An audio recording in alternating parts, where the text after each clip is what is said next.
Well, welcome to a special edition of a 2-minute cybersecurity briefing here. I've got an interview here with a special guest, Daniel Hill. He's technology consultant. Welcome, Daniel. Glad to have you on. Thanks for having me. Great. Wanted to chat with him a couple different areas that we wanted to speak about. Maybe one to start off the conversation. Just give us a little background. Tell us a little bit about maybe what you've done over the years and your expertise in technology. Sure. My past couple of roles have been in healthcare, working in the technology segment and working specifically with end users to make sure that they have the setup and solutions that they need. My background before that has always been in computer science in one form or another, and I've worked a lot in wireless over the years, working to deploy solutions for clients as well.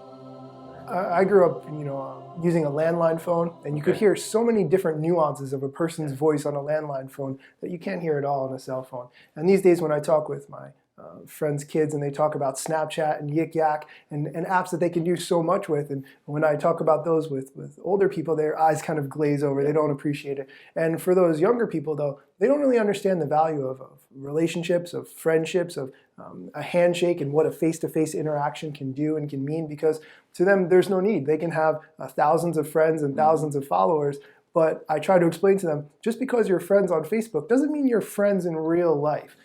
How much is too social on social media? What do you think about that? I think that's an interesting question.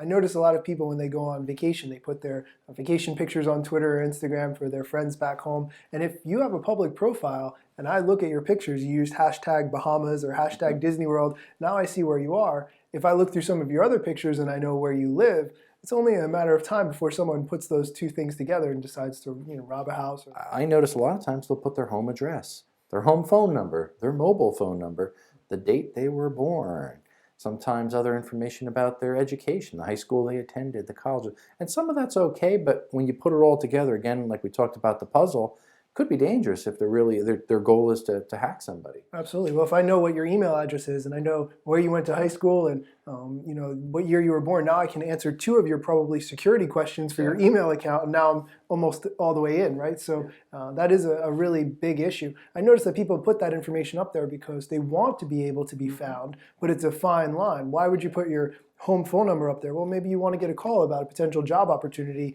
at your home as opposed to at work. It makes sense, but by the same token, I can use that phone number now to call and verify and say I'm you when I call your credit card company. So many different corporate companies allow things like USB flash drives, for instance, and that's a perfect example of something that should not be allowed in a healthcare environment. And even if you say, oh, well, it's for personal use, it's so easy to accidentally copy a data file over that you shouldn't have. Maybe you went to grab something personal and you grabbed a couple files. Now you happen to lose the flash drive a couple of days later, and what happens, right? And so we try to deploy encryption measures for users. You can have a flash drive if it's encrypted, if we handle the encryption for you, and there's a lot of pushback for that, but it's for the user's own good. And do they want to lose their job over losing a flash drive? No. So there's complications in there, but they have to happen in this world. Yeah, and it's an interesting point, because I hear that really across a lot of different sectors in the industry, where flash drives, they're becoming a huge problem. In fact, there's a lot of reported cases where they'll take a traditional flash drive and they'll basically print the company's logo on it, and somebody will walk by, throw it over the fence or in the parking lot. An unsuspecting employee picks it up and says, oh, this is our flash drive, and they plug it into their computer. Voila, now they've got malware planted, and that's an effective way for a hacker to get inside the facility without actually have to entering the front door. So it's hard for end users because there are just so many different passwords, right? They have it for their VPN, for their Outlook, for their Windows logon, and not necessarily are all those passwords tied together. They might have a couple of them if the organization thinks that way, but some want a different password for everything, and users quickly get frustrated. Sometimes we'll spend significant amounts of time troubleshooting with users, resetting their password. Okay, yeah, now you have to wait 10 minutes, now you can log on. It's lost productivity, they get frustrated, but the problem is you need those passwords. And when we look at the list every year that comes out of the top 25 most frequently used passwords, and they're always the same ones, right? I mean, yeah, maybe they add one that happens to be current every year, Kardashians on there now, whatever, I don't know. But so many users are using those, and that's why they're making the list. So working with users to educate them to make more complex passwords, but not so complex you can't remember it. You need to have that same level of patience. but it's an ongoing battle. I'm an Android guy, the way you're an Apple guy, and I've used the Samsung Galaxy Watch for a little while now, and it's been interesting. The notifications that go off, it starts to drive you crazy if you allow every application, every email you get, every text message, your wrist vibrates. But it's also a very big distraction too. If you and I are having a conversation, even if I set it to just get text from my wife and I just kind of do one of these, and you think, what's wrong with this? He's constantly looking at the time. He's got to go.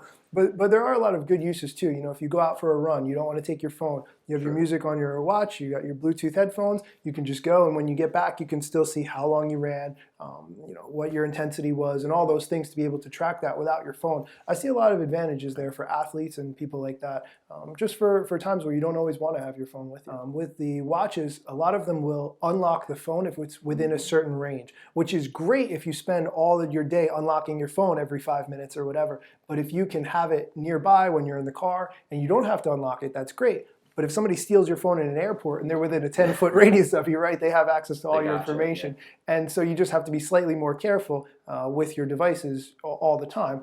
But that is a very valid concern when it comes to security, right? If they can get your watch or get your phone, now it's at least a gateway in to figure out what your PIN code is, what your password is, and then take it from there. There's over 50 car manufacturers that have now integrated wireless connectivity, and what they're doing is integrating these small cellular modems, which are talking just like our traditional cell phones, and it allows imagine the car dealer to send you a notification, hey, your car needs to come in for a change of oil or needs service. All of those things are wonderful, or even providing maybe a mini Wi-Fi hotspot in your car so the kids can play their games in the back. My kids would be thrilled with that. The downside, though, I naturally start to think about is, what about when people start hacking the cars? Yeah. That's a concern. I think specifically about OnStar, because you push the button, right, and they can remotely unlock your car. Exactly. If you called from your cell phone and you said, I'm locked out, and you make your voice sound very stressful, you happen to have the VIN, the license plate number, you can maybe have a driver's license to verify who you are, they'll let you in the car, right? Yeah, so if you steal someone's wallet and you figure out which car is theirs, is there anything to stop you from that point? And obviously you need a key and so forth to steal it, but you can eliminate a number of steps through that social engineering that we've talked about. Well, thank you for being on this segment. Really appreciate your insight, and hopefully we can have you on again in the not too distant future. Great. Thank you for having me. This is Daniel Hill, and he's a technology consultant, and it was a pleasure to have him on the segment today.